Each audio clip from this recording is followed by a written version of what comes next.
നിങ്ങൾക്ക് മുരിങ്ങക്കായ ഇഷ്ടമാണോ? നമുക്കിന്ന് മുരിങ്ങക്കായ വെച്ചിട്ട് ഒരു അടിപൊളി റെസിപ്പി നോക്കിയാലോ? നമ്മൾ ഇന്ന് ഉണ്ടാക്കാൻ പോകുന്നത് മുരിങ്ങക്കായ വെച്ചിട്ട് ഒരു അടിപൊളി തീയലാണേ. പല ടൈപ്പ് തീയലുണ്ടെങ്കിലും എൻ്റെ ഫേവറേറ്റ് ഈ മുരിങ്ങക്കായ തീയൽ തന്നെയാണ്. അപ്പോൾ നമുക്കിത് ഉണ്ടാക്കാനായിട്ട് ആദ്യം വേണ്ടത് മുരിങ്ങക്കായ കേട്ടോ. ഇത് നമ്മുടെ പറമ്പിൽ തന്നെ ഉണ്ടായ നല്ല ഓർഗാനിക് മുരിങ്ങക്കായാണേ. ഞാൻ ഓൾറെഡി ആ മുരിങ്ങക്കായ കാണിച്ചുകൊണ്ട് ഒരു ഷോർട്സ് ചെയ്തായിരുന്നു. അപ്പോൾ എല്ലാവരും അതൊന്ന് കണ്ടു നോക്കണേ. നമ്മൾ മുരിങ്ങക്കായ എല്ലാം ക്ലീൻ ചെയ്ത് നീളത്തിൽ മുറിച്ച് വെച്ചിട്ടുണ്ട്. പിന്നെ നമ്മൾ കുറച്ചധികം ചുവന്നുള്ളിയും ക്ലീനാക്കി വെച്ചിട്ടുണ്ട്. ഇനി നമുക്ക് ഈ ചുവന്നുള്ളിയും നമ്മുടെ മുരിങ്ങക്കായ എല്ലാം അരിഞ്ഞെടുക്കണേ. മുരിങ്ങക്കായ നമ്മൾ നടുവേ കീറി ചുവന്നുള്ളി ചെറുതായിട്ട് അരിഞ്ഞെടുക്കുകയും ചെയ്തിട്ടുണ്ട് കേട്ടോ. ഇനി നമുക്ക് തീയലിന് വറുത്തരയ്ക്കാൻ വേണ്ടിയിട്ട് നമ്മളിവിടെ അരമുറി തേങ്ങ എടുത്തിട്ടുണ്ട്. പിന്നെ 2 വറ്റൽമുളക് രണ്ടായിട്ട് നടുവേ കീറി എടുത്തിട്ടുണ്ട്.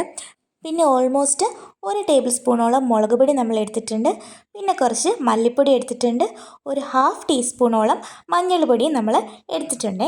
തീയലിനായതുകൊണ്ട് തന്നെ നമ്മളിത് ആദ്യം നന്നായിട്ട് വറുത്തെടുക്കണം. നമ്മൾ ചൂട് കട്ടിയുള്ള ഒരു ചീനച്ചട്ടി അടുപ്പിൽ വെച്ചിട്ടുണ്ട്. അത് ചൂടാകുമ്പോൾ വളരെ കുറച്ച് മാത്രം ഓയിൽ ഒഴിച്ച് കൊടുക്കുന്നുണ്ട്. എന്നിട്ട് നമുക്കതിലേക്ക് ആദ്യം തേങ്ങ ഇട്ട് കൊടുക്കാം. തേങ്ങയിൽ ഓൾറെഡി എണ്ണ വരുന്നത് കൊണ്ടാണ് നമ്മൾ കുറച്ച് മാത്രമേ എണ്ണ ഒഴിച്ച് കൊടുത്തിട്ടുള്ളൂ. തേങ്ങയോടൊപ്പം തന്നെ നമ്മൾ കീറി വെച്ചിരിക്കുന്ന 2 വറ്റൽമുളക് കൂടി ചേർത്ത് കൊടുത്ത് നന്നായിട്ട് അതൊന്ന് മൂപ്പിച്ചെടുക്കണേ. ഇത് നല്ല രീതിയിലൊന്ന് മിക്സ് ചെയ്ത് കഴിയുമ്പം അടുത്തതായിട്ട് നമ്മൾ ഇതിലേക്ക് ചേർക്കുന്നത് കറിവേപ്പിലയാട്ടോ. അപ്പോൾ തേങ്ങയും വറ്റൽമുളകും കറിവേപ്പിലയും എല്ലാം കൂടി നമ്മൾ നന്നായിട്ടത് വറുത്തെടുക്കണം. ആ സമയം കൊണ്ട് നമ്മുടെ തീയലിന് പുളി പിഴിയാനായിട്ട് ഒരു ബോൾ സൈസ് മാത്രം വാളംപുളി എടുത്ത് ഒരു ബൗളിലേക്ക് ഇട്ട് അത് കുതിരാൻ വേണ്ടിയിട്ട് മാത്രം ആവശ്യമുള്ള വെള്ളം നമുക്ക് ഒഴിച്ചു കൊടുക്കാവേ. ഇനി അത് മറ്റേ തേങ്ങ നമ്മുടെ മൂത്ത് വരുമ്പോഴത്തേനും അവിടെ ഇരുന്ന് കുതിർന്നോളും. ഇപ്പോൾ തേങ്ങ ഓൾമോസ്റ്റ് ബ്രൗൺ ആവാൻ തുടങ്ങിയിട്ടുണ്ട്. ഇതുപോലെ നല്ല രീതിക്ക് മൂത്ത് വരണം. ഇത് കുറച്ചുകൂടി ബ്രൗൺ ആയിട്ടുണ്ട്. ഈ സമയത്ത് നമ്മൾ നേരത്തെ എടുത്തു വെച്ചിരിക്കുന്ന നമ്മുടെ ആ പൊടികൾ ചേർത്ത് കൊടുക്കാവേ. തേങ്ങയിലേക്ക് ആദ്യം നമ്മൾ കുറച്ച് മഞ്ഞൾപ്പൊടി ഇട്ടു, മല്ലിപ്പൊടി ഇട്ടു, പിന്നെ നമ്മുടെ മുളക് പൊടിയും കൂടി ചേർത്ത് കൊടുത്തിട്ടുണ്ട്. പൊടികൾ ഇട്ട് കഴിഞ്ഞ് നമ്മുടെ തീയ് സിമ്മിലിടാനായിട്ട് പ്രത്യേകം ശ്രദ്ധിക്കണേ. അല്ലെങ്കിൽ പൊടികളൊക്കെ പെട്ടെന്ന് തന്നെ കരിഞ്ഞു പോകാനായിട്ട് ചാൻസ് ഉണ്ട്. ഇപ്പോൾ നന്നായിട്ട് പൊടിയുടെയൊക്കെ ആ പച്ചമണമൊക്കെ മാറി നന്നായിട്ട് മൂത്ത് വന്നിട്ടുണ്ട്. നമുക്കതൊരു പാത്രത്തിലേക്ക് മാറ്റാം.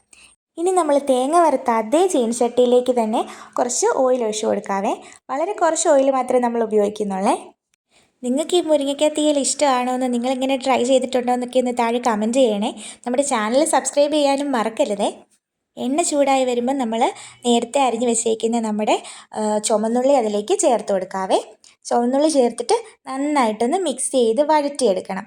അപ്പോൾ പെട്ടെന്ന് വഴന്ന് കിട്ടാനായിട്ട് നമ്മൾ നമ്മുടെ ചുവന്നുള്ളിയിലേക്ക് ആവശ്യത്തിന് ഉപ്പ് ചേർത്ത് കൊടുക്കുന്നുണ്ട്. അപ്പോൾ പെട്ടെന്ന് തന്നെ ഉള്ളിയൊക്കെ വാടി വന്നിട്ടുണ്ട്.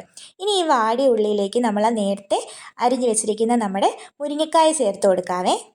മുരിങ്ങക്കായും ചേർത്ത് നന്നായിട്ടൊന്ന് മിക്സ് ചെയ്ത് 1-2 മിനിറ്റ് ഒന്നിങ്ങനെ ഇളക്കിക്കൊണ്ടിരിക്കണം കേട്ടോ. അങ്ങനെ ഇളക്കി അതൊന്ന് വാടി വന്ന് കഴിയുമ്പം നമുക്ക് ഈ മുരിങ്ങക്കായ വേവാനായിട്ട് ആവശ്യത്തിനുള്ളത് വെള്ളം നമുക്ക് ചേർത്ത് കൊടുക്കാം. നമ്മൾ നെകക്കെ വെള്ളം ഒഴിക്കുന്നുണ്ട്.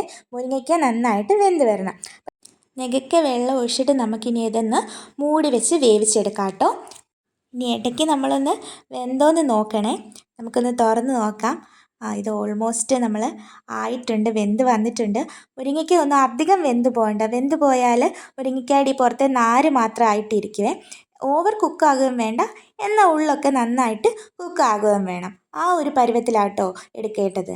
ഇനി നമ്മൾ നേരത്തെ വറുത്ത് വെച്ച് ആ തേങ്ങ ഒട്ടും ഒരു തരി പോലും വെള്ളം ചേർക്കാതെ നമ്മൾ അരച്ചെടുത്തിട്ടുണ്ട്. വെള്ളം ചേർത്ത് അരച്ചാൽ നമ്മുടെ കറിയുടെ കളറ് മാറും. പിന്നെ ആ അരപ്പ് നമ്മുടെ കറിയിലുള്ള വെള്ളത്തിലാട്ടോ മിക്സ് ചെയ്യേണ്ടത്. ഇപ്പോൾ നിങ്ങൾ കാണുന്ന പോലെ നമ്മൾ അരച്ച് വെച്ചേക്കുന്ന, അതും ഒട്ടും വെള്ളം ചേർക്കാതെ അരച്ച് വെച്ചേക്കുന്ന അരപ്പ് കറിയിലെ വെള്ളത്തിൽ മിക്സ് ചെയ്ത് ബാക്കിയുള്ള കറിയിലേക്ക് നല്ല രീതിയിൽ ചേർത്ത് ഇളക്കി കൊടുക്കണേ. എല്ലായിടത്തും ആവുന്ന പോലെ നന്നായിട്ട് ഇളക്കി കൊടുത്ത് ഇനി ഒരല്പം വെള്ളം കൂടെ നമുക്ക് ചേർത്ത് നല്ല രീതിയിൽ നമുക്കൊന്ന് തിളപ്പിച്ചെടുക്കണേ. നന്നായിട്ട് തിളയൊക്കെ വന്നിട്ടുണ്ട്. ഈ സമയത്ത് ഉപ്പ് നോക്കിയപ്പോൾ കുറച്ച് കുറവുണ്ട്. അതുകൊണ്ട് ഒരു ലേശം ഉപ്പ് കൂടി നമ്മൾ ചേർത്ത് കൊടുക്കുന്നുണ്ട്.